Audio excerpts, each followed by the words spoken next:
Bonjour à tous et à toutes. Bienvenue à notre webinaire Réussir vos revues des talents avec l'évaluation. Donc, qu'on les appelle revues des talents, people review, suivi HP ou encore comité pluriel, ces exercices se multiplient et deviennent indispensables dans le paysage RH. Donc, ces moments de prise de décision collective permettent à l'entreprise de se mettre en adéquation avec ses besoins en matière de compétences. Mais ça lui permet également de définir ses plans de développement et de fidélisation de ses collaborateurs. Donc, qu'est-ce qu'une talent review? Dans quel contexte adopter une talent review? Quels sont les meilleurs outils pour réussir sa talent review et quelle population justement est concernée par justement ces évaluations. Donc, pour en savoir plus, nous allons découvrir ça justement avec Yasmine Neitrassi, qui est psychologue et responsable du pôle évaluation au sein de cabinet de solutions RH e-Talent. Donc, bienvenue Yasmine. Merci. Et merci à toi d'aborder avec nous cette thématique. C'est un plaisir. Bonjour à tous. Marhaba bikoum. Merci Yasmine. Juste un petit détail juste avant de démarrer ce webinaire. Donc, j'invite nos participants à poser leurs questions et peut-être même à partager leurs expériences avec justement cette pratique. Et je tenais aussi à leur demander qu'ils soient justement très actifs sur ce webinaire. Donc, nous attendons de vous un maximum de partage et d'interaction. Oui, toute question est la bienvenue. Donc, avant de commencer, moi, j'aimerais d'abord me présenter. Donc, en fait, comme l'a dit Yasmine, moi aussi, je m'appelle Yasmine. Donc, Yasmine Neitrassi, je suis responsable évaluation et conseil en ressources humaines chez e-Talent. e-Talent est un cabinet de conseil en ressources humaines qui est une filiale d'Emploatic aussi. Et donc, dans ce cadre-là, j'accompagne les entreprises à travers le conseil. Dans la montée, je dirais, moi j'aime bien utiliser le terme, l'expression la montée en puissance de leurs collaborateurs. Et je suis aussi consultante Central Test pour Emploatic, qui sont en fait, Central Test, c'est un éditeur de tests psychométriques pour les ressources humaines. Donc aujourd'hui, on va voir ensemble justement l'évaluation, sa place dans le développement des talents. Et ça doit passer d'abord par la revue des talents ou la revue des collaborateurs. Ça peut avoir plusieurs appellations. Donc, je vais juste projeter notre présentation.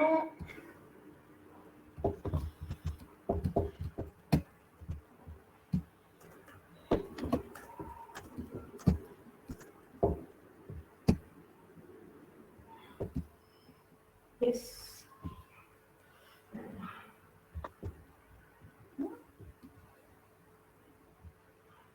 Alors, un tout petit moment, nous avons un souci technique. Oui. Je vais redémarrer.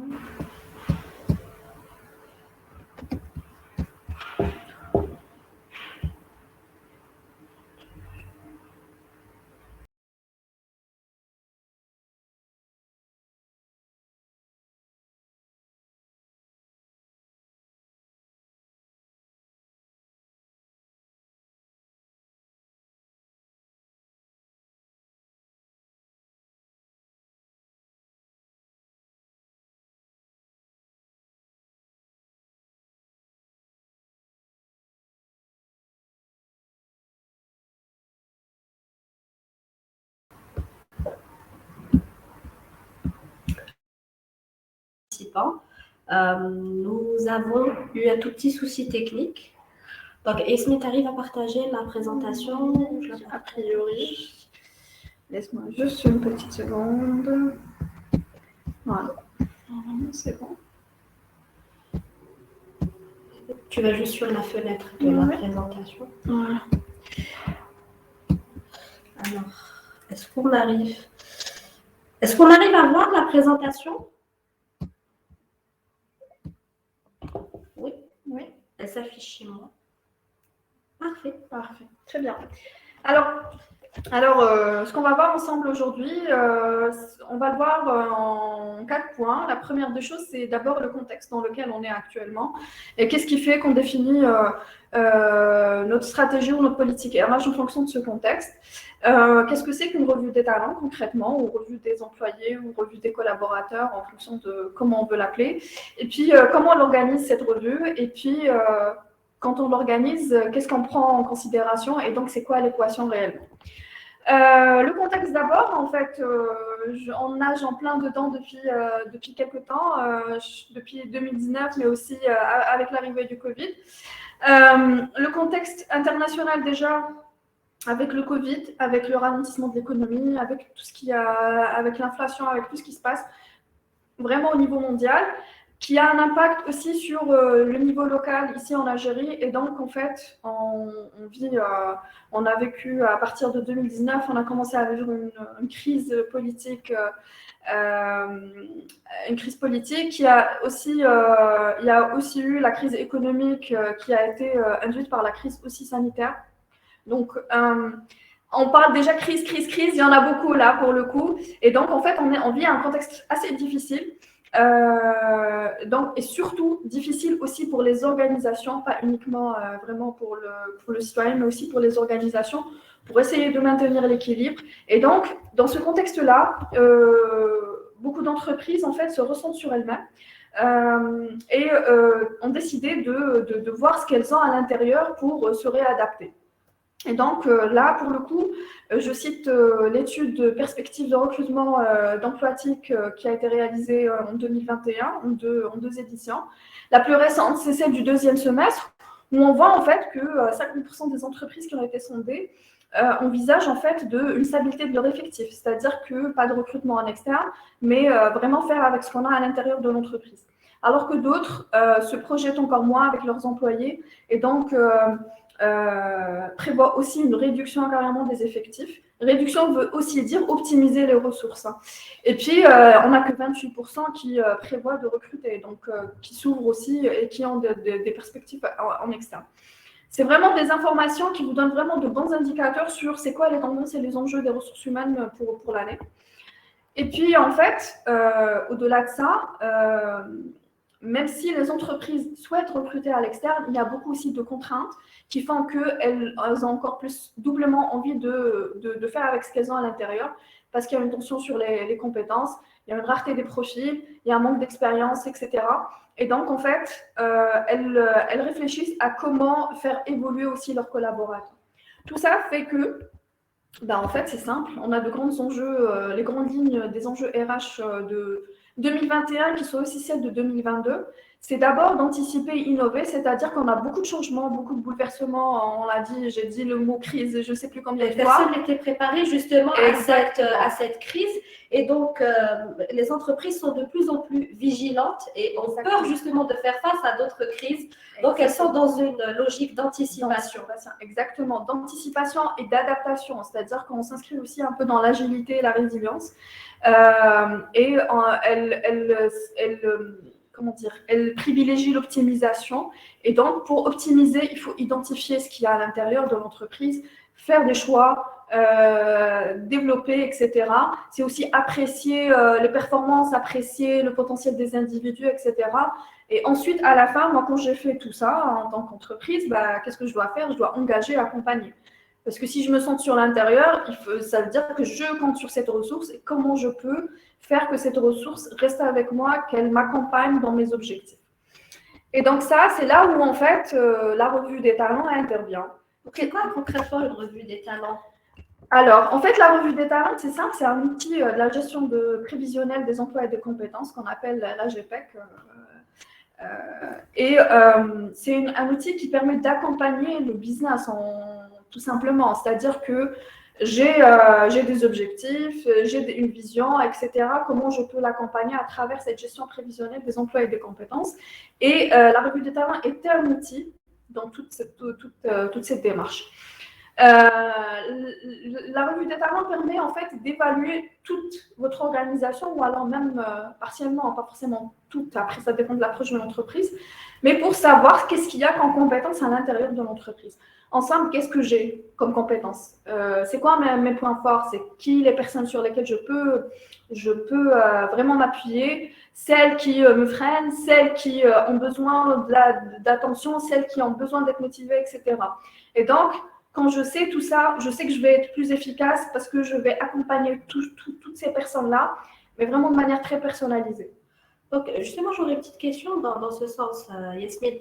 À quelle fréquence pourrait être faite la talent review et quel est vraiment le public concerné par cette revue des talents? Est-ce que c'est tous les employés qui sont concernés par cette talent review ou est-ce que c'est une catégorie précise d'employés ou de collaborateurs, comme on dit actuellement?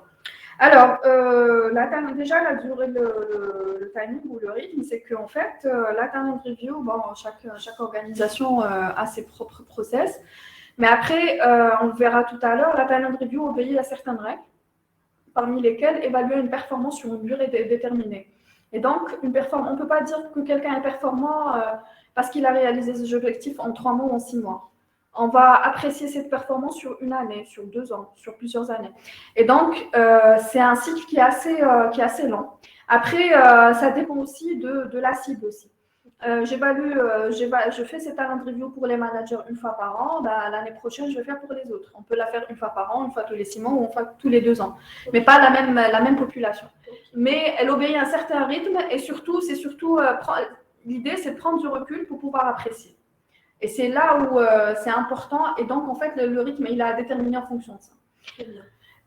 Après, la talent review, l'avantage de ça, surtout, c'est qu'elle permet de la pérennité de l'organisation. Pourquoi?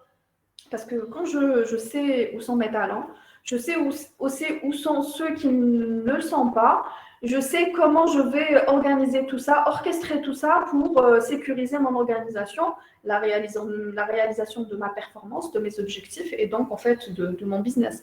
Et surtout, ça permet de sécuriser les postes clés. On a en fait dans chaque entreprise, il y a des postes clés qui ne doivent absolument pas être vacants. Et donc, en fait, je sais que dans ce poste-là, j'ai une personne qui, je dois toujours avoir un backup ou deux. Où est-ce que je vais aller les chercher? C'est les personnes qui ont montré du potentiel et de la performance. Et puis, enfin, surtout, c'est un outil de fidélisation. Parce qu'un talent, en final, on sait qu'on va toujours, c'est un talent, donc on va faire en sorte de le garder et donc de le fidéliser. Il faut garder à l'esprit une chose, c'est qu'un talent, même si on ne lui dit pas que c'est un talent, il a la plupart du temps conscience qu'il a des aptitudes et du potentiel. Et donc, il sait qu'il peut faire beaucoup, il peut aller loin, etc. Et s'il ne trouve pas un environnement favorable autour de lui, il va partir. C'est pratiquement, en fait, sûr. Donc, ces talents, il faut les fidéliser. Et pour les fidéliser, il faut déjà reconnaître que c'est des talents. Ça, c'est le premier. Maintenant, comment on organise des talent review efficaces déjà? En fait, une talent review, c'est simple, c'est un pilier de la politique RH au final, mais qui implique en fait des parties prenantes. C'est une tripartite. En fait, on a la direction qui va partager sa vision, c'est quoi ses enjeux stratégiques et opérationnels à court, moyen et long terme. Une entreprise, elle a des objectifs qui soient chiffrés, qui soient sociétals, qui soient peu importe. Et c'est quoi ces objectifs pour les réaliser? Qu'est-ce qu'on va devoir mettre en place? Et c'est là où après interviennent les RH.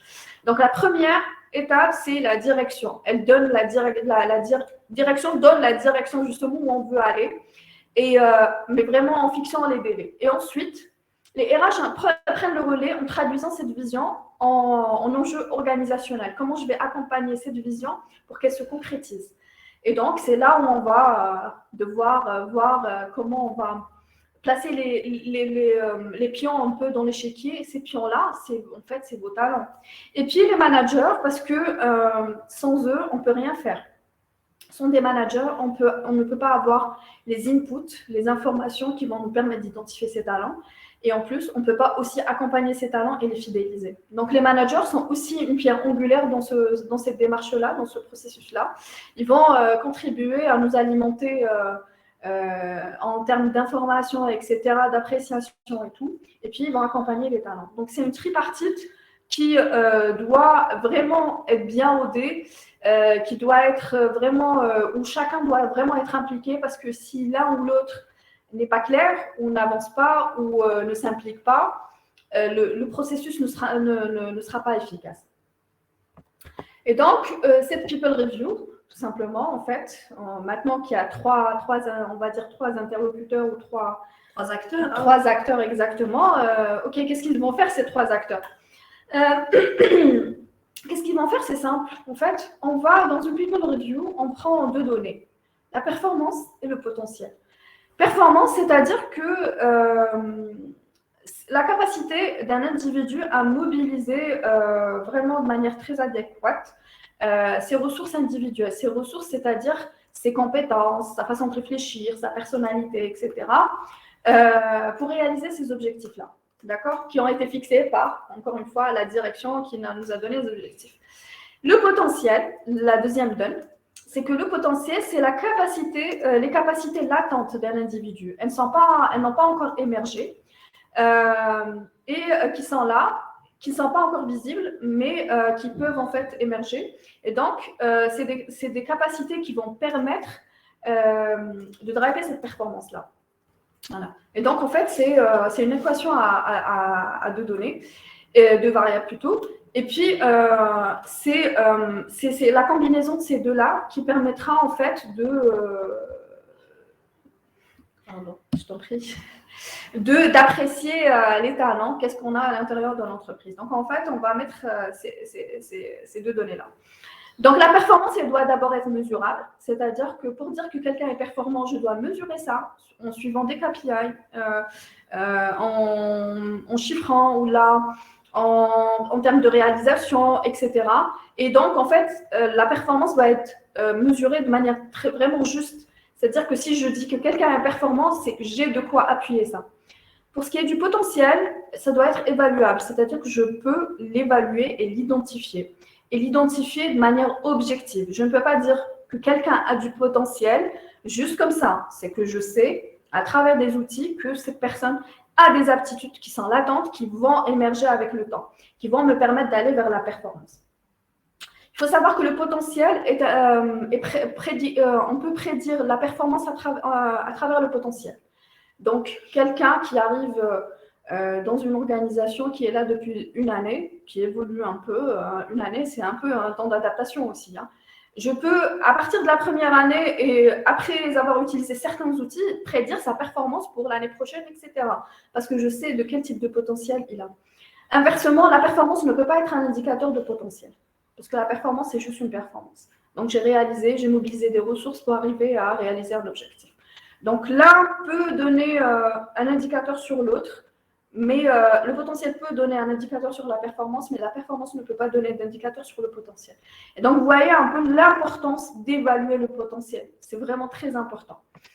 Et donc, j'imagine qu'on va voir par la suite les outils avec lesquels nous pouvons évaluer ce potentiel qui peut nous faire prédire cette performance. Exactement. Et pour le coup, en fait, pour les deux dimensions, ces deux dimensions, en fait, on a à plusieurs niveaux. Donc, la performance, elle peut être faible, elle peut être modérée, tout comme elle peut être haute. Pareil pour le potentiel, elle peut être faible, modéré ou haut. Donc, là, au final, on a 3 x 3, ça nous fait 9. On va voir tout à l'heure pourquoi je dis ça, mais voilà, on va voir ça un peu plus en détail. C'est vraiment une équation mathématique. Exactement. Exactement. Et pour le coup, performance, ce que je disais, elle doit être mesurable en termes quantitatifs ou qualitatifs.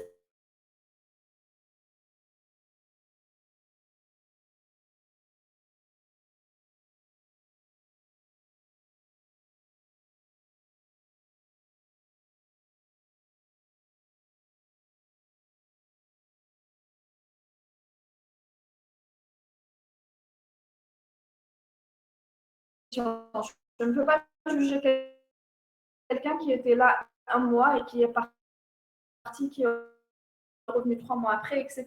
Elle doit être vraiment, puis elle doit être évaluée à travers un système. On doit fixer un objectif, on doit suivre son évolution et on doit au final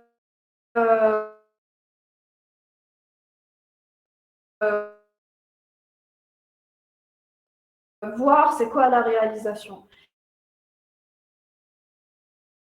Et après, chaque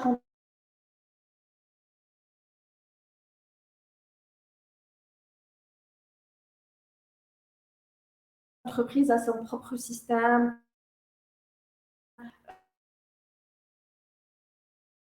sa propre manière d'évaluer, mais c'est un place. J'ai rencontré des entreprises qui veulent mettre en place des talent review, mais qui n'ont pas de process, par exemple, d'évaluation de la personne, si vous me confirmez, des filiales d'emploi.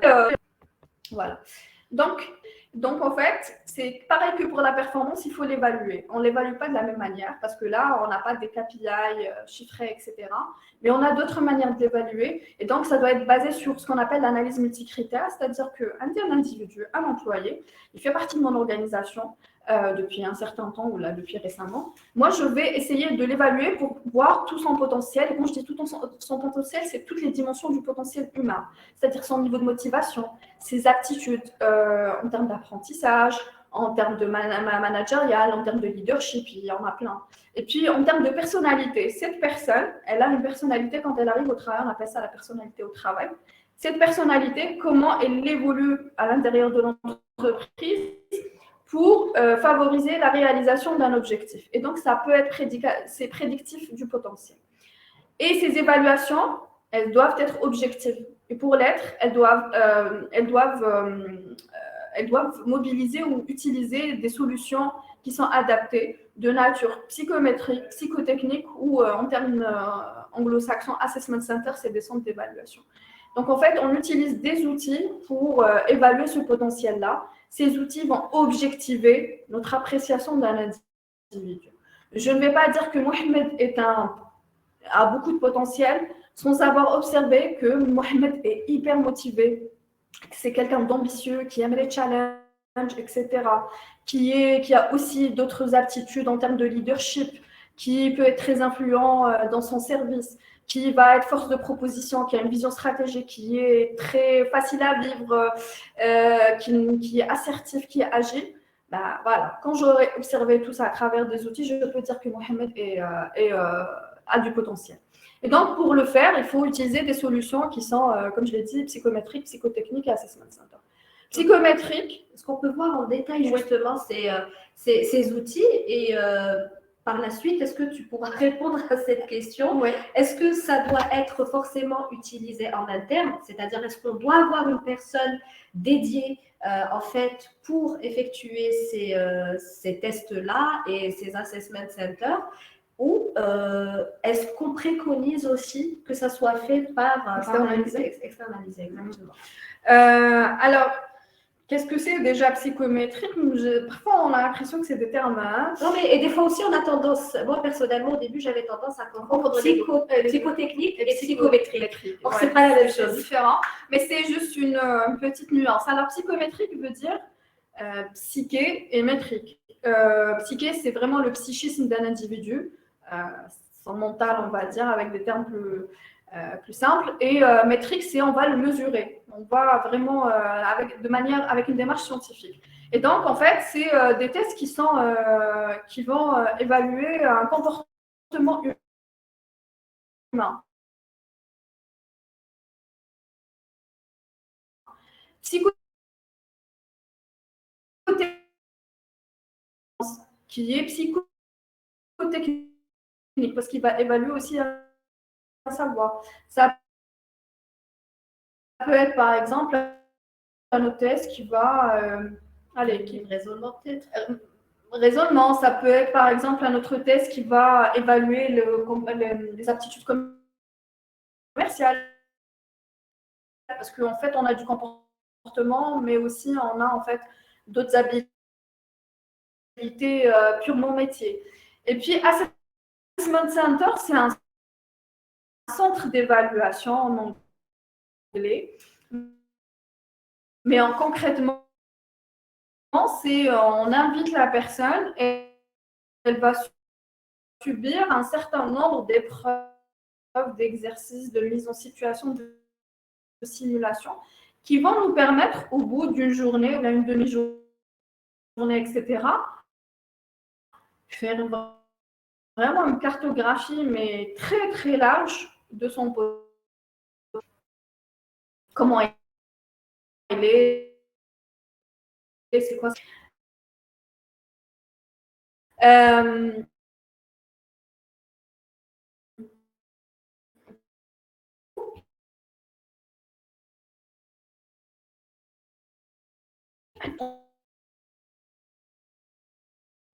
Emploi type qui est le distributif ici en Algérie. C'est des solutions psychométricistes, c'est des solutions qui sont accessibles pour pouvoir les utiliser. Donc, surtout digital, les psychologues, dans notre démarche. Ces solutions qui sont développées sur des années en laboratoire avec des recherches. C'est des tests qui prennent des années à être édités, ça peut être fiabilité et tout, et surtout c'est des essais sur des populations pour pouvoir avoir des normes. Donc, mais c'est des tests vraiment le potentiel d'un individu et apporte une vision 360 de tout ça. Et il faut savoir, comme pose toujours la première réflexion, c'est des tests qui sont étalonnés. Étalonné veut dire que on va comparer, évaluer et comparer un candidat algérien par rapport à des candidats algériens, encore une fois, qui ont les mêmes caractéristiques. Si j'évalue un manager, je vais le comparer, la norme, c'est que je vais le comparer à des managers algériens. Je donne toujours l'exemple du leadership, qui est une compétence qu'on entend, enfin c'est un mot qu'on entend tout le temps, donc je ne vais pas évaluer. Exactement. Donc je vais comparer le candidat vraiment à une population qui a les mêmes caractéristiques que lui. Alors, excuse-moi, je vais juste te couper. Apparemment, on a beaucoup de coupures de son. Donc, est-ce qu'on pourrait juste désactiver la caméra pour que nos participants puissent nous entendre correctement? Oui, alors, il faut juste... Dis-moi si c'est bon. C'est bon. Est-ce qu'on arrive à nous entendre mieux? Chers participants, est-ce que vous pouvez nous faire un retour sur ça? Très bien. Je pense qu'il n'y a pas de souci a priori.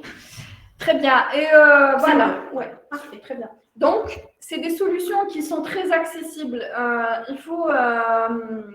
Quand on est, moi, je suis une fervente défenseuse des solutions scientifiques en ressources humaines. Parce que c'est vrai quand on parle de ressources humaines, on parle du comportement humain. On a des approches très centrées sur l'humain. Cela n'empêche pas de s'outiller de manière à être tout le temps objectif. Quand on recrute, quand on fait une promotion, quand on accompagne quelqu'un, quand on fait un plan de formation, etc., de faire ça sur des bases objectives et réelles. C'est-à-dire qu'avant de mettre en place un plan de formation, je sais vraiment que la personne elle a besoin d'une formation au leadership ou un coaching au leadership parce que je l'ai constaté. C'est pas parce que je pense ou là le manager m'a dit ou je pense savoir. Non, c'est vraiment et ça c'est très accessible, que ce soit en termes d'utilisation, en termes de savoir ou en termes de coût aussi. Hein. Ça permet de gagner un temps fou entre prodiguer une formation qui va me coûter les yeux de la tête alors que finalement elle n'est pas indispensable. Exactement. Face au coût d'un test, vraiment il n'y a pas photo. Et puis, vous avez la deuxième approche qui est les assessment centers. Donc, en fait, c'est ramener le candidat sur une durée. Ça peut être une demi-journée, comme ça peut être 2 jours. Hein, et vraiment le soumettre, j'aime bien le terme, le soumettre à une série d'épreuves, d'exercices, de tests psychométriques, psychotechniques, etc. pour vraiment cerner peut-être. Exactement, cerner tous les contours de cette personne et évaluer son potentiel sur toutes ses dimensions. Personnalité, émotionnelle, raisonnement, les habiletés métiers, toutes ces dimensions-là, la motivation, la gestion du stress, etc., pour vraiment avoir une bonne capture de cette personne. Généralement, les assessments sont personnalisés, contextualisés. C'est-à-dire que si je fais un assessment pour un directeur commercial dans une entreprise multinationale de production agroalimentaire, je ne vais pas avoir la même approche pour un directeur commercial d'une entité publique, par exemple, ou entité publique financière. Des exemples qui sont assez différents. Et donc, en fait, on ne va pas avoir les mêmes approches, les mêmes outils, etc. Donc, tout est contextualisé. Et puis, pour répondre à la question de tout à l'heure, est-ce qu'il faut externaliser, etc., vous avez des postes stratégiques. Donc, est-ce qu'il est préconisé en fait d'externaliser ce type de test et il faut. En fait, c'est simple. Les outils RH sont accessibles aux RH. Donc, on a des tests qui peuvent être accessibles et on n'a pas besoin. Les rapports sont très, très simplifiés. Ils peuvent être interprétés très facilement par des RH. Et on peut même former aussi. Donc, on va, avant d'appréhender un outil, il y a des formations, etc. Maintenant, il y a certaines situations un peu stratégiques clés où on fait intervenir un externe parce on ramène aussi une autre expertise, un autre regard sur les choses, etc. pour recruter, je ne sais pas moi, pour promouvoir ou sécuriser dans un plan de succession le poste d'un DG, par exemple, dans un grand groupe ou même un petit groupe. C'est assez stratégique, c'est assez sensible comme situation. Je vais plutôt externaliser parce que je pense qu'il y a des enjeux un peu. Je vais externaliser. Voilà. Donc en fait, ça dépend de l'importance du profil. Ça dépend des enjeux qu'il y a derrière. Alors, on fait une talenterie performance, c'est 3 niveaux. Potentiel, c'est 3 niveaux. En fait. On a gardé 3 fois 3. Ça fait 9. Exactement. Voilà. Et donc, en fait, les 9, c'est tout simplement la matrice des 9 box. C'est une matrice. On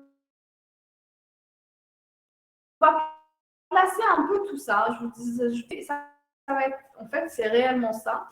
On va positionner les profils, enfin évaluer encore une fois objectivement. Oui, tu voulais dire que. D'accord.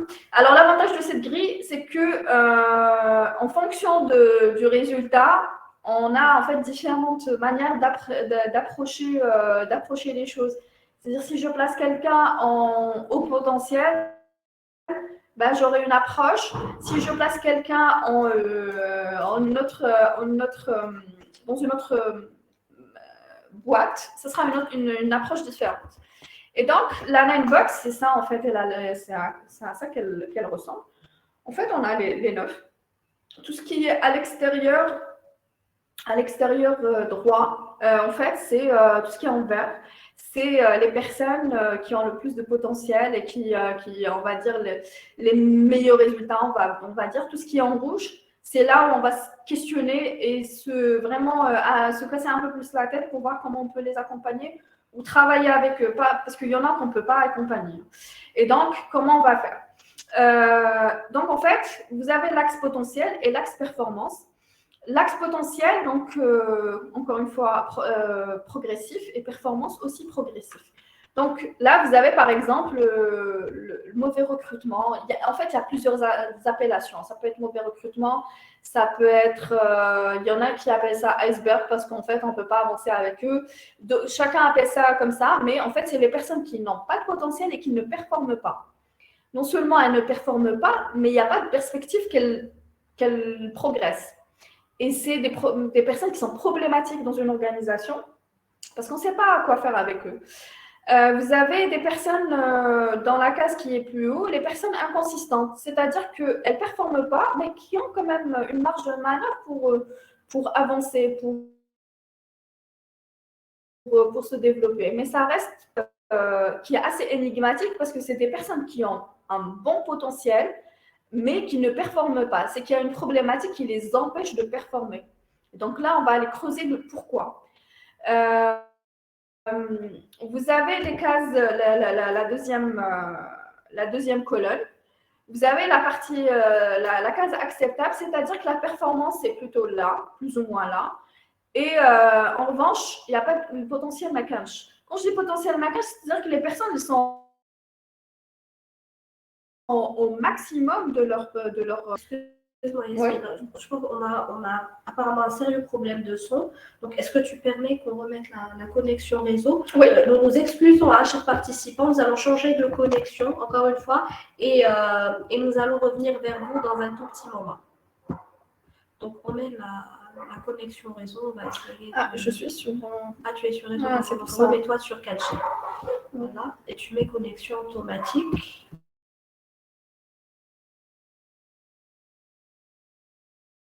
Voilà. Donc, est-ce que là, vous arrivez à nous entendre mieux, chers participants? Là, nous avons changé de connexion. Est-ce que vous arrivez à mieux nous entendre? Yes, c'est mieux. Parfait. Donc, je répète ce que je disais. Je vais reprendre. Donc, comme a dit Mohamed Bachir, donnons-nous 5 minutes pour évaluer si c'est mieux pour rester dans le contexte d'évaluation. Pour évaluer objectivement. Je disais en fait qu'on a réparti un peu les personnes en fonction de leur performance et leur potentiel.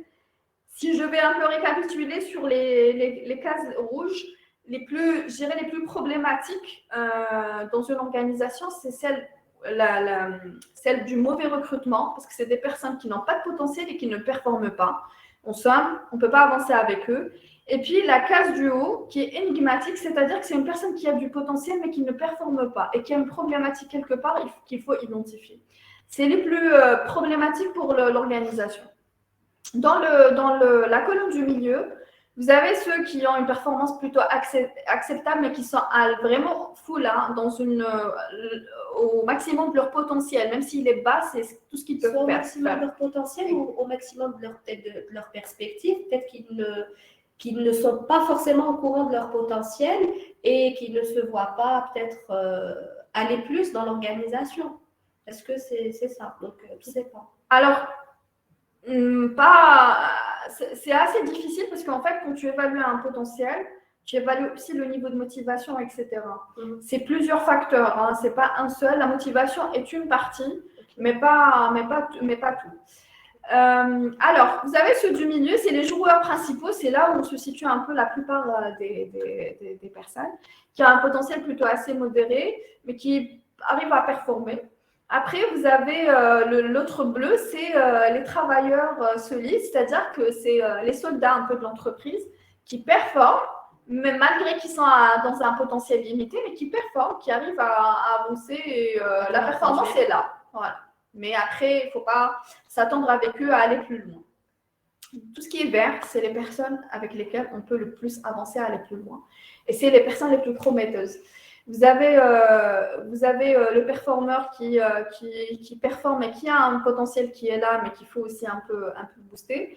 Vous avez les deux du haut, au potentiel et star. C'est là où on doit vraiment faire un focus parce que c'est eux l'avenir de l'entreprise. Les hauts potentiels, c'est que là, ils ont beaucoup de potentiel de progresser, mais la performance n'est pas là, mais elle peut être là. On peut travailler avec eux pour les ramener à la dernière case qui est la case des stars. Et les stars, c'est ceux qui performent, qui même dépassent les attentes et qui en plus ont du potentiel. C'est-à-dire quand je dis ils performent et en plus ils ont du potentiel, c'est-à-dire qu'ils peuvent performer encore plus. Et ces personnes-là, c'est vraiment les personnes, c'est les leaders, le futur leader de l'entreprise. Et c'est sur eux qu'on doit faire beaucoup plus le focus. Donc en gros, voilà, la revue des talents, c'est vraiment positionner vos collaborateurs dans ces cases-là, après les avoir évalués de manière objective. Très bien. Alors Yasmine, on aura quelques questions à prendre de nos participants avant d'aller plus loin. Donc, on avait une petite question de Sabrina Barèche qui nous dit pouvez-vous nous en dire plus sur le fait de normer versus un comparatif en Algérie? Donc elle dit si je suis dans une multinationale, que j'ai des talents exportables, entre guillemets, il est important pour moi d'avoir des standards internationalement connus. D'accord. Quand je dis, en fait, en psychométrie, psychologie, il y a ce qu'on appelle les normes. C'est-à-dire que quand j'évalue une personne, il y a le haut, le bas de la fourchette et comment je vais situer cette personne pour simplifier les choses. Et le haut, le bas de la fourchette, c'est pas moi, c'est pas X ou Y qui définit c'est quoi le haut et le bas de la fourchette. Qui est-ce qui définit le 1 et le 10, mais c'est qu'est-ce qu'il y a dans la population actuelle. Et donc, chaque pays, chaque culture, etc., elle a ses propres normes.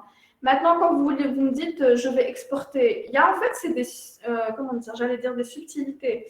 Vraiment des choses qui sont... exactement. Mais ça ne veut pas dire que le test n'est pas valable, l'évaluation n'est pas valable ailleurs. C'est juste que j'ai comparé une personne, enfin, j'ai évalué une personne à un instant T dans un contexte bayen et vraiment dans un milieu bayen. Cette personne, ça ne veut pas dire qu'elle ne va pas pouvoir s'adapter ailleurs. C'est juste que les standards peuvent être différents. Maintenant, pour revenir aux solutions centrales test, qu'est-ce qu'on veut dire par étalonné? C'est-à-dire que vous avez un test tout simplement standard qui est là. Mais après, vous avez en fait un comparatif qui est... L'échelle, elle est là. Mais après, les nuances sont faites pour chaque pays. Et d'ailleurs, quand vous faites un test sur Centratest, par exemple, vous devez remplir le genre, vous devez remplir l'âge, vous devez remplir la fonction, vous devez remplir le pays. Ça nourrit les tests. Mais ça ne veut pas dire qu'il n'est pas valable à l'étranger. Très bien. Aussi, une autre question qui est revenue plus de 3 fois. Oui. Donc, on a beaucoup utilisé le terme talent. Oui. Donc, concrètement, c'est quoi un talent? Quels sont les KPI à mettre en place pour suivre, identifier déjà ce talent? Et est-ce que tu peux éventuellement nous donner des outils d'évaluation, des exemples d'outils d'évaluation, même si je pense qu'il faudrait un autre webinaire pour parler uniquement de ça. Mais on va voir, j'ai un exemple. Très bien, mais est-ce qu'on peut justement synthétiser tout ça? Simplifier. Alors, c'est simple. Le talent, c'est un individu. On l'a vu plus haut. Oui. On va revenir sur quelques slides. C'est un individu qui allie haute performance et haut potentiel. C'est ça un talent. C'est-à-dire qu'il est performant, mais qui a encore plus du potentiel pour être encore plus performant. C'est ça un talent. Et c'est, parce que c'est vrai, je comprends un peu la question, parce que c'est un terme qui commence à être un peu galvaudé, on dit tout le temps talent, parce que aussi, actuellement, en ressources humaines, on valorise davantage les employés, on parle de collaborateurs, on parle plus de salariés, etc. Et on parle de talent, etc. Donc, en fait, c'est une manière de valoriser les ressources. Avant, peut-être on parlait de compétences, maintenant on parle de talent. Exactement. Mais si on devait vraiment revenir à la nature propre de ce terme-là, les talents, c'est les personnes qui se situent dans les cases au potentiel et star. Voilà. Performant, pas encore parce que je dirais pas talent parce qu'en fait, il y a un potentiel qui est là, mais qui n'est pas énorme non plus. On ne peut pas progresser beaucoup avec cette personne-là, mais les deux qui se situent en haut, c'est ça les talents. Et surtout la star, parce que là, ces personnes-là, elles peuvent se diffuser après. Donc la star, c'est haut potentiel et haute performance. Exactement. C'est répondant aux deux. Exactement. Et pas uniquement haute performance, c'est-à-dire qu'ils peuvent même dépasser les attentes. Oui. Voilà. C'est-à-dire que vraiment, on doit d'abord chercher ces stars dans l'entreprise et les faire encore pousser à aller plus loin. Exactement. Et pour les pousser à aller plus loin, là, c'est des approches. Il faut les motiver, il faut leur donner des challenges professionnels, il faut leur donner des perspectives professionnelles, etc. C'est vraiment un travail à faire pour que ces personnes aussi restent. Ce que je disais au tout début du webinaire, c'est que ces personnes, elles ont conscience qu'elles ont des aptitudes et c'est des personnes qui savent ce qu'elles peuvent faire. Donc, si elles ne trouvent pas l'environnement au sein de l'entreprise, elles ne vont pas rester longtemps. Elles savent que d'autres vont aller les chercher. Si l'entreprise ne donne pas suite aussi, aux ambitions de ces talents, c'est vrai. ces talents finiront par s'ennuyer et vont aller chercher peut-être ailleurs. Hein. Donc, si tu peux juste répondre à la deuxième partie de la question, comment cerner les talents? Par quels outils est-ce qu'on peut les cerner? Oui, alors, par quels outils on l'a dit tout à l'heure. Après, pour les cerner, d'abord, il faut suivre leur performance. On va voir un exemple, mais il faut vraiment suivre leur performance et comment ils réalisent cette performance, c'est quoi les conditions qui font qu'ils réalisent ces performances-là. Parce qu'il faut savoir aussi, pourquoi j'ai dit tout à l'heure justesse et objectivité aussi. Alors, justesse et que la performance soit mesurable. Il y a aussi le facteur chance, il y a aussi le facteur des conditions environnementales qui font que j'arrive à performer, il y a aussi l'aspect managérial, etc. C'est tous ces indicateurs-là qu'il faut voir. Je ne vais pas évaluer juste les deux données à deux, mais il faut aussi voir les choses dans leur ensemble. Est-ce qu'il y a un manager qui favorise ça? Est-ce qu'il y a une organisation qui favorise qu'ils émergent, etc. Mais encore une fois, on revient à l'histoire sur une performance, sur une durée donnée et évaluer le potentiel. Il faut savoir que déjà, pour évaluer une performance, il faut au moins avoir 2 années consécutives de bonne performance pour dire que la personne est performante. Parce que la première année, moi j'arrive dans une entreprise, je suis performante, c'est super. Yasmine, elle a réalisé l'objectif, c'est bien. La deuxième année, si je ne suis pas performante, il y a un problème. C'est soit au niveau de l'organisation, soit c'est chez Yasmine. Maintenant, si j'arrive à réaliser aussi durant la deuxième année une bonne performance, c'est qu'Yasmine, elle est performante. J'ai constaté et vérifié qu'Yasmine est performante. Donc voilà, déjà ça c'est le premier point. Et puis la partie potentielle, encore une fois. Ne pas attendre que de faire les people reviews, on peut évaluer les personnes au cours de l'année, pas forcément que avant les people reviews. Exactement. Alors moi, là, pour le coup, je vous ai donné un exemple pour répondre aussi à cette question. C'est que j'ai Abdelrahman, qui est responsable commercial dans une grande entreprise. Imaginons que c'est dans l'agroalimentaire. Abdelrahman, ça fait 5 ans qu'il est dans le poste de responsable commercial. 5 ans, c'est une bonne expérience. Exactement. Il a une équipe de 7 personnes en direct. Ces 7 personnes, ils ont une multitude de collaborateurs. On va imaginer une centaine. C'est-à-dire que Abdelrahman a un scope assez important qui pèse sur l'organisation de l'entreprise. On peut imaginer que le poste de Abdelrahman est une position aussi critique qu'il faut sécuriser. Abdelrahman, après, on a évalué sa performance sur 4 ans. Et sur les 4 ans, Abdelrahman, les 2 premières années, a été très performant. Et les 2 dernières années, a été encore plus performant. C'est qu'il a dépassé les attentes. Il a réalisé, il a dépassé les attentes. Déjà, côté performance, il est très, très bon. Hein. Sur Abdelrahman, on va évaluer son potentiel. Parce que j'ai vérifié une partie, je dois vérifier la deuxième partie. Pour vérifier la deuxième partie, j'ai fait passer à Abdelrahman des tests ou une évaluation pour voir un peu son potentiel. Je lui ai fait passer un test qui s'appelle le CTPIR, qui est un test de central test pour évaluer le potentiel managérial d'Abdelrahman.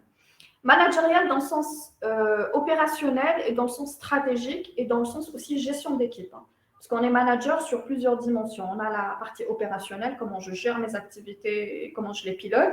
On a la partie stratégique, c'est comment je me projette et je fais grandir, etc., mon activité, comment j'avance. Et puis la partie gestion des personnes, comment je gère mes ressources humaines. Et donc, en fait, ce test-là m'a permis de sortir le style de management de Abdelrahman.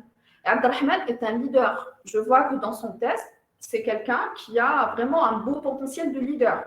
Leader veut dire qu'on peut faire bouger les lignes avec Abdelrahman. Il est, par exemple, il est visionnaire, il a beaucoup d'affirmations, il est très engagé, c'est quelqu'un qui s'adapte facilement, qui va vers le dépassement de soi, c'est-à-dire que c'est quelqu'un qui aime les challenges, etc., qui est très stable émotionnellement. Donc, mon style de management de Abdelrahman, c'est que c'est quelqu'un qui a vraiment, c'est un leader. Leader veut dire que je peux m'appuyer sur lui dans mon organisation. Abdelrahman, maintenant, dans sa manière de travailler, c'est quelqu'un qui influence, qui aime influencer, qui arrive à influencer autour de lui.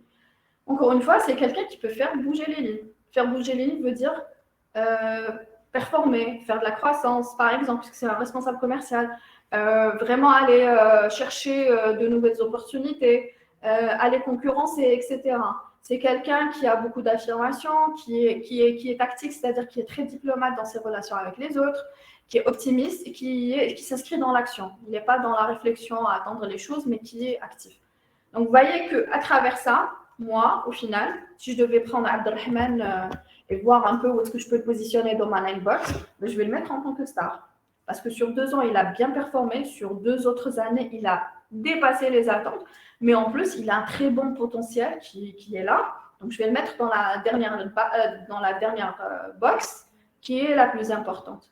Maintenant, avec Abdelrahman, je vais devoir travailler. Je vais lui donner des challenges.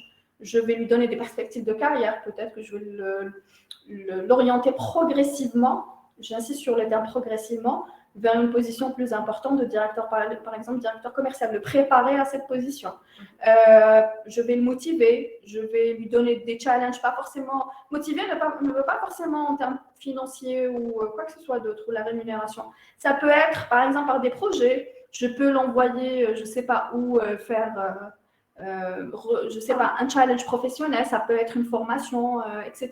Déjà, en l'évaluant, on peut connaître ses motivations. Exactement. Et donc, on pourra savoir... appuyer sur les leviers qui vont faire que Abdelrahman va se projeter plus avec moi en tant qu'entreprise et va s'inscrire dans un avenir avec moi. Très bien. Voilà. Très, très bien. D'accord. S'il y a des questions, je sais que je parle beaucoup et je donne beaucoup d'informations en même temps. Donc, si vous avez des questions... Ok, alors, donc là, il y a Hachim qui nous demande quelle est la différence entre l'évaluation de la compétence, comment différencier l'évaluation de la compétence et le rendement de la compétence? Alors, l'évaluation, une compétence, qu'est-ce qu'on veut dire par une compétence? C'est une aptitude. Elle peut être un savoir, c'est-à-dire une connaissance, ça peut être un savoir-faire. Exemple, comment comment vendre un produit, je le vends de telle façon. Et ça peut être un savoir-être, et là on parle d'un comportement. Et donc en fait, l'évaluation de la compétence, c'est évaluer ça. Ça peut être l'une ou l'autre, l'une des trois, ça peut être toutes les trois. Évaluer une performance ou, comme vous dites, un rendement, c'est qu'est-ce qui est réalisé, qu'est-ce qui est fait pour arriver à un objectif donné. Rendement veut dire c'est quoi au final, qu'est-ce que je produis ou qu'est-ce que je donne, c'est quoi l'output.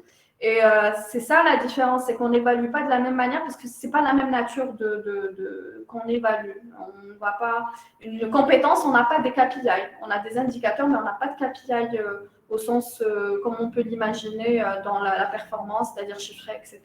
Mais on a des standards. Voilà, c'est des standards. Après, il y a les standards universels. Après, il y a des standards pour l'organisation. Je vous donne un exemple. Le leadership, on revient à l'histoire du leadership. Non, j'aime pas trop cet exemple, je vais vous donner un autre. J'ai pris l'avion, je l'ai dit la dernière fois, j'ai pris l'avion dernièrement.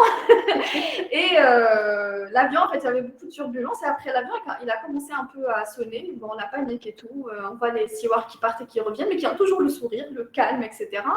Moi, tout de suite, des formations professionnelles, je me suis dit, mais quand même, ils ont bien fait leur recrutement, cette compagnie aérienne. Parce que les personnes, elles étaient toutes souriantes, toutes zen, etc. Mais il y avait la panique derrière. À l'exemple des violonistes sur le Titanic, le bateau coule, mais continue. Et là, par exemple, c'est un standard. C'est-à-dire que la gestion du stress, c'est un standard universel. On parlait tout à l'heure de normes. Mais après, cette compagnie aérienne, peut-être que si elle avait utilisé des tests psychométriques ou de l'évaluation, au lieu de, pour eux, la personne adéquate, enfin la moyenne, ce serait par exemple, le bon score, ce serait un 8. Pour eux, c'est un 10. Et donc, en fait, le standard diffère d'une organisation à une autre. Donc, là, pour le coup, la compétence, on ne l'a pas évaluée sur 1 à 8, on l'a évaluée sur 1 à 10. Et le 10, c'est le top. Donc, vous voyez que même les exigences vont changer d'une organisation à une autre. Et d'une situation à une autre. Exactement. Et d'un poste à un autre, un métier à un autre, etc. Très bien. Voilà, il y a toujours Sabrina Paresh qui nous dit je pense que Abdelrahman, on revient à Abdelrahman, je pense que Abdelrahman doit s'ennuyer depuis 5 ans. Il est dans sa zone de confiance. Il est important de lui donner une vraie perspective de carrière qui va le stretcher. Elle dit pour moi, un haut potentiel ne devrait pas dépasser les 3 ans dans son poste. Qu'est-ce que tu en penses? Oui, je suis partiellement d'accord, mais après, on ne connaît pas les motivations d'Abdelrahman. On ne sait pas. Encore une fois, on est dans un contexte on dit peut-être qu'il s'ennuie dans son poste, mais peut-être aussi qu'on est si on est en 2022 et qu'on on a évalué ce Abdelrahman, il sait que peut-être que s'il quitte son job, peut-être qu'il ne va pas trouver les mêmes challenges, voire des meilleurs challenges. Donc, on ne connaît pas. Encore une fois, il faut prendre les choses dans leur ensemble, comme je disais tout à l'heure. Vraiment faire une lecture globale. Et c'est pour ça qu'on a besoin de recul. Abdelrahman, oui, 3 ans, oui, parce qu'à un moment donné, surtout sur certains postes. Mais après, après ça dépend. Mais peut-être qu'Abdelrahman, ce qui le motive, c'est les challenges, pas forcément le poste, pas forcément les missions. Il a dépassé les attentes, ça ne veut pas forcément dire qu'il s'ennuie. Au contraire, maintenant, il faut savoir c'est quoi les motivations qu'il y a derrière. Très bien, très bien. Écoute, pour le moment, on n'a plus de questions. Donc, quels sont les critères d'évaluation du potentiel? Donc, on a vu tout à l'heure. Alors, c'est possible de faire peut-être une petite synthèse, un petit résumé de ça. Alors, les critères d'évaluation d'un potentiel, en fait, on prend toutes les dimensions d'un être humain, c'est-à-dire profil de personnalité au travail. Moi, j'aime bien utiliser le terme au travail parce qu'on n'est pas les mêmes personnes quand on est au travail qu'à l'extérieur, même si on est à 90% pareil, mais il y a des choses, on adapte notre comportement, il y a un inconscient professionnel et aussi collectif. Après, il y a le profil de personnalité, il y a tout ce qui est émotionnel, la stabilité émotionnelle ou l'intelligence émotionnelle, l'intelligence dans le sens raisonnement. Vous avez après les autres, la motivation, etc.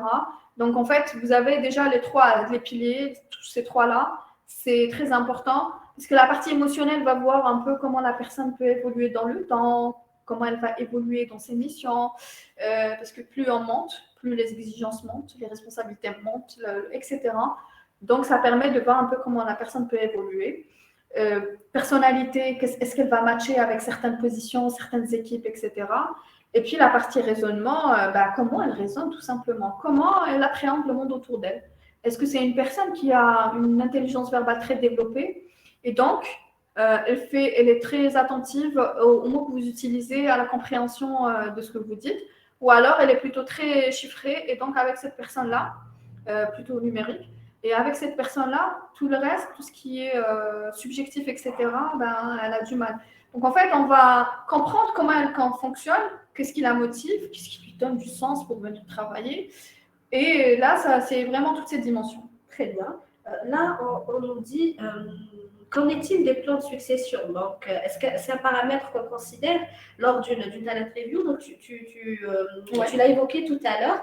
Tu dis que vraiment l'objectif d'une talent review, c'est aussi de créer un petit peu un backlog et de sécuriser, disons, certains postes clés et aussi éviter le vide dans certains postes clés. Donc, avoir toujours 2-3 personnes sous la main pour éviter un départ. Donc, comment est-ce que ce paramètre est pris en compte, la talent review? Alors, dans une talent review, c'est simple. En fait, quand on termine notre talent review, on a un ensemble d'informations qui vont nourrir notre plan de succession. Parce que j'ai des positions qui sont appelées les positions critiques dans mon organisation.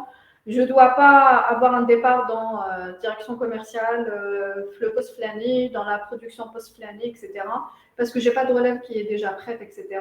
Ou là, tout court, parce que je ne l'ai pas encore préparé. Voilà, exactement. Et donc, en fait, la talent review va permettre de nourrir ce plan de succession qui va succéder dans quel délai et comment la préparer pour y arriver. Qu'est-ce qui lui manque pour arriver à ça? Et puis, la personne qui est dans le poste, c'est quoi les perspectives? Oui. C'est-à-dire, c'est quoi les possibilités? Peut-être qu'elle va partir, oui, c'est bien, je me prépare à ça, mais c'est aussi, si elle ne veut pas partir, puisque en même temps, vous avez un peu, c'est une problématique où il y a beaucoup aussi d'autres problématiques sous-jacentes, c'est que si cette personne-là ne quitte pas, à un moment donné, qu'est-ce qu'elle va avoir envie de faire? C'est quoi ses perspectives? En fait, c'est comme si tu avais une liste d'attente un peu qui est derrière, parce qu'il faut maintenir et motiver ceux qui sont derrière et ceux qui sont là. Et puis, vous avez le deuxième point, c'est que parfois, en fait, malgré la people review, notre plan de succession, on n'a pas de quoi nourrir parce qu'on n'a pas de ressources en interne. Il y a ce qu'on appelle une approche qui s'appelle le scouting, c'est-à-dire qu'aller chercher les candidats potentiels à l'extérieur de l'entreprise et eux aussi, il faut déjà les chercher, les trouver, les évaluer pour savoir si à un moment donné, oui, avec exactement. Si à un moment donné, s'il y a un départ avec la position, est-ce que je peux les recruter rapidement? Qu'est-ce que je dois mettre en place pour les intégrer rapidement, pour qu'ils arrivent à performer rapidement? Ouais, finalement, les RH, il y a des solutions pour toutes les problématiques, à condition de savoir les articuler. Après, ça reste de la ressource humaine. Demain, on attache ça à la science, à des données très. Ça reste humain et donc c'est sujet à caution. Voilà. Donc là, on va prendre une question aussi de Hamid Naïtouabès qui nous dit dans l'évaluation, est-ce qu'on prend en compte le climat social de l'entreprise? Alors, oui. Alors, comment ça, c'est une autre question, mais oui. En fait, le climat social, en fait, j'ai dit tout à l'heure, la People Review, c'est un pilier de toute la politique RH. Il y a d'autres piliers dans la gestion du climat social. Après, on ne va pas aller faire rentrer ça dedans de cette manière aussi brute. Après, c'est d'autres indicateurs. On peut, par exemple, faire rentrer ça à travers ce qu'on appelle le feedback 360. On va faire une évaluation 360 d'un individu. C'est-à-dire comment lui se perçoit lui-même, comment ses collègues le perçoivent, comment ses supérieurs le perçoivent, comment ses subordonnés le perçoivent. Et ça permet de croiser les données et donc d'ajouter ou du moins d'injecter des indicateurs sur le climat social autour de lui. Il contribue à le créer, mais c'est aussi ceux qui le créent autour de lui. Tu as d'autres outils, par exemple ceux qui vont évaluer le stress, le niveau de stress et d'où vient ce stress. Oui. C'est quoi, qu'est-ce qui provoque, c'est quoi comment dire, j'ai oublié comment le terme scientifique, mais c'est les sources de stress, voilà. Elles sont externes et elles font partie du climat social. Oui. Très bien. Là, je pense qu'on n'a plus de questions, hein, sauf si... Enfin, généralement, quand il n'y a plus de questions, trop de questions. Donc, si vous avez une question, c'est le moment de la poser. Sinon, il y a beaucoup de questions sur l'évaluation. Après, si vous voulez, après ce webinaire, ceux qui sont intéressés, on pourra partager avec vous des tests que vous pouvez essayer à titre personnel. Ce que je propose justement, c'est qu'à toutes les personnes qui ont participé à ce webinaire, qu'on puisse leur envoyer un test gratuit. Donc, je pense que tu vas leur envoyer un test standard que toute personne, selon son niveau, pourrait passer.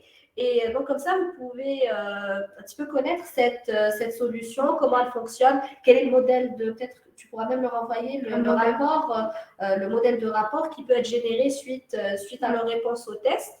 Et donc, ils pourront connaître un petit peu comment fonctionnent ces tests et quel est le modèle de rapport. Un dernier mot, Yasmine, pour clôturer, peut-être une synthèse ou... Une synthèse, une envie. Moi, j'ai une envie ou oui, les deux. Oui.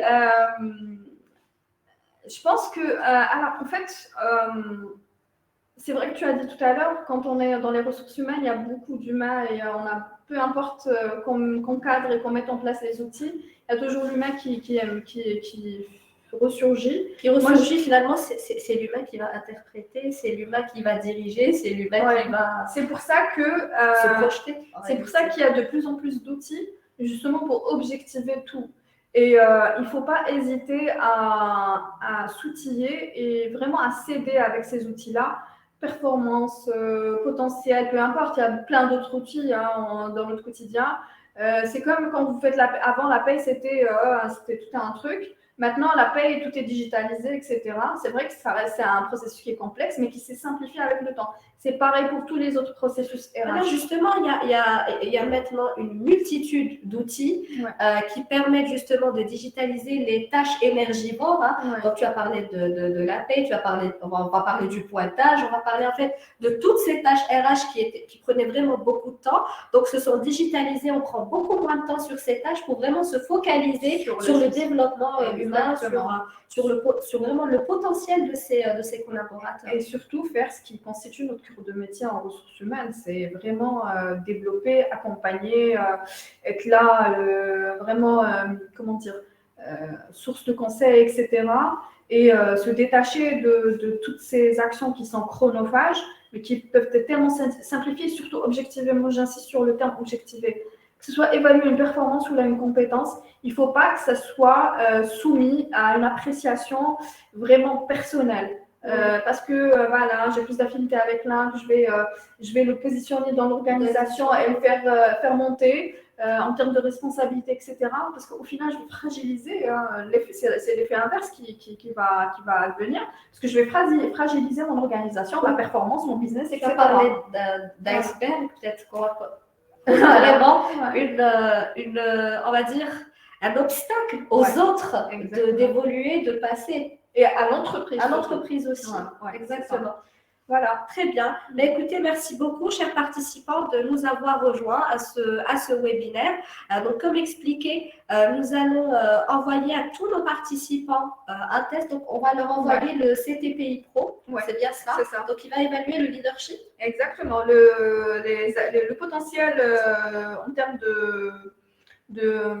en termes managérial, donc un manager actuel, futur manager, pour ceux qui veulent peut-être se projeter. Et puis, n'hésitez pas si vous avez besoin de guidance ou de conseils ou même d'interpréter ensemble le rapport et de vous expliquer un peu plus les détails, n'hésitez pas à me contacter par la suite. Très, très bien. Ben, écoute, merci beaucoup pour tes précieuses informations et explications. Merci à vous, chers participants, de nous avoir rejoints à ce webinaire.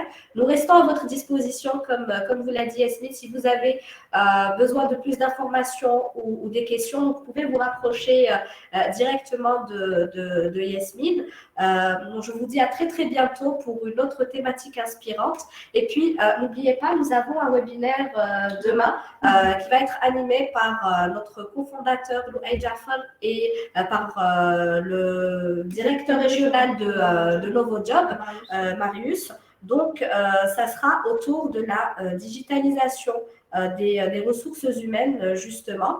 Donc, la thématique sera un CRH simple et intuitif pour optimiser justement votre gestion RH. Donc, ça sera demain, 17 février, à partir de 11h30, donc toujours sur la plateforme Livestorm. D'ici là, portez-vous bien et à très, très vite, Inch'Allah. Au revoir. Au revoir. Au revoir.